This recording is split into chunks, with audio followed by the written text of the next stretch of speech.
Welcome back to the Self-Employment podcast.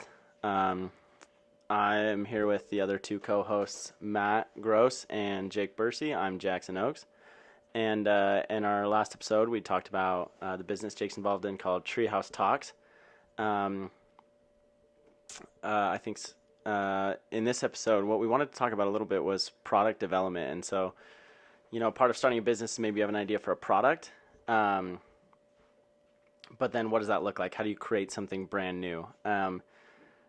From idea to you're holding a physical product to you're selling it, right? And so a thought I had on this was, sometimes you have an idea or you want to build something. That doesn't mean you have to reinvent the wheel or start from something from scratch. You can maybe find products that are already out there and relabel them, do maybe some custom work on them, or you can modify them for your purposes and improve upon that idea. And so I wanted to throw it over to Matt to talk about this point just a little bit. Yeah, so with my company in specific, with Ringster, and I make jewelry, I design it, right? A lot of my products are actually imported from China, and the reason I use a lot of that stuff is because, obviously it's a little bit cheaper to get it from there. It's also decently well made, and so a lot of my products that I make right now actually just work off of products from China, right? So when I import a ring, I don't make the ring itself like stainless steel, right? I mean it's a huge process which involves like big machinery and stuff, which I don't have the money to do it.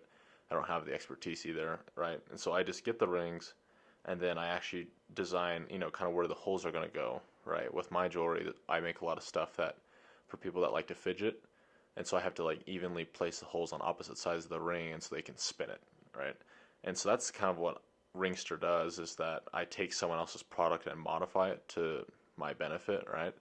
And I list it as my own because it is, and I thread the chain through it in different ways, and it makes different cool designs. And so that's kind of, so you don't necessarily always need to have your own product.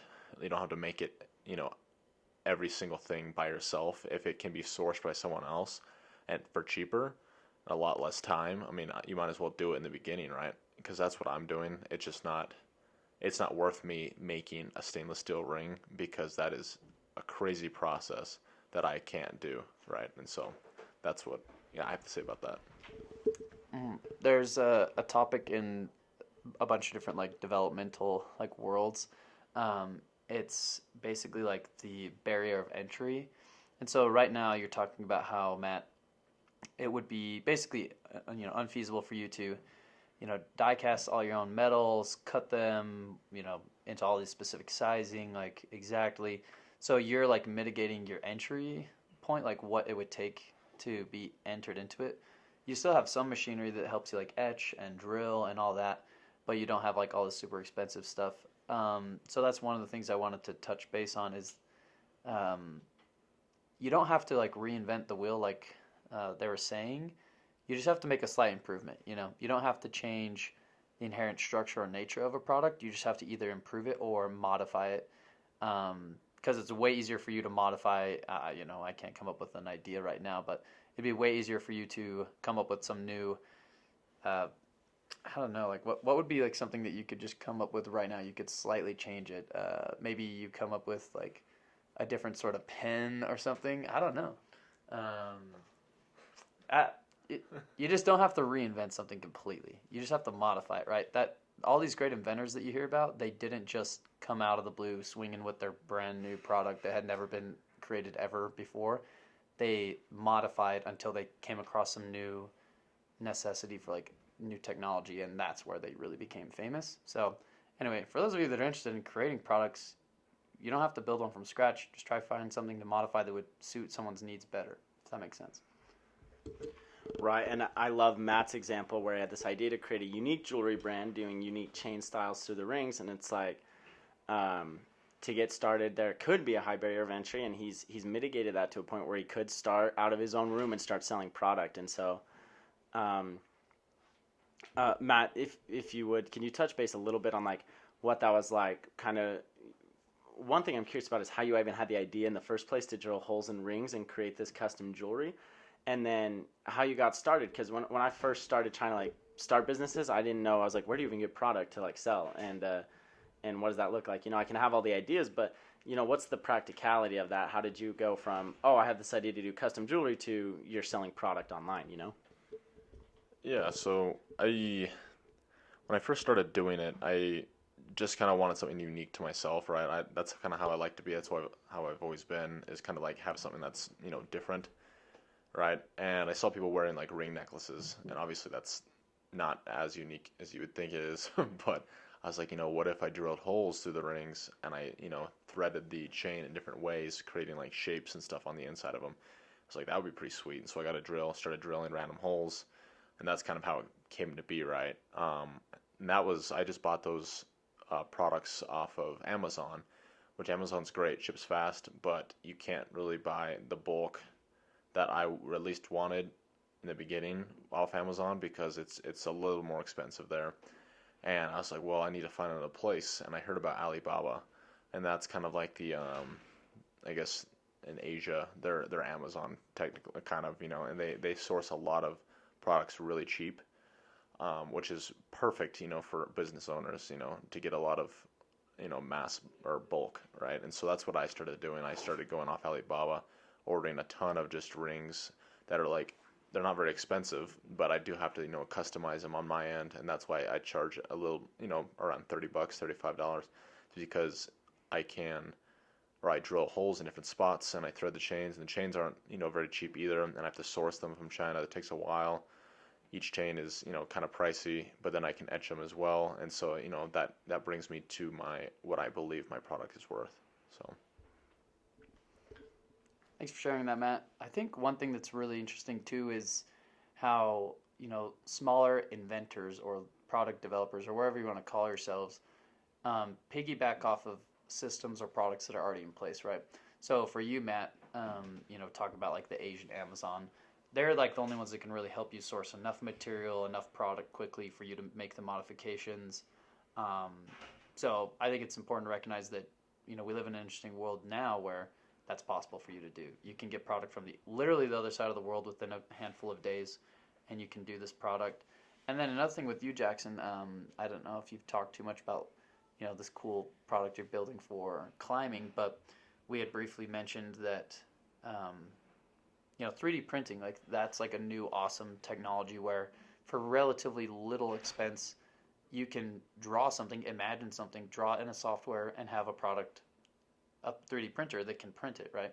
And so I think that's also really cool that kind of those barriers to entry that I had mentioned previously, not only are they getting cut down, but the same things that are cutting down those barriers to entry are amplifying your capabilities.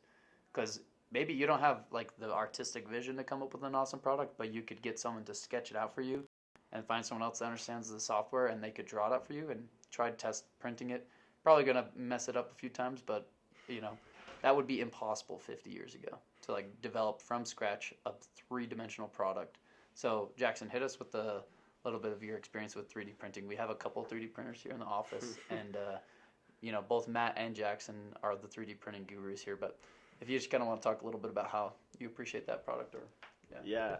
One point or one thing I like that you said was, the first time it might not be perfect. I found with development of any kind, when you're developing something new, it's trial and error, right? And so I worry less about like perfecting it and just building something that works, and then you refine it over time. And Matt, I'm sure that's been the case with you with your rings, is over time you've improved on, whereas like at first how you were drilling holes and creating the custom jewelry, I'm sure that process has improved. Would you agree with that?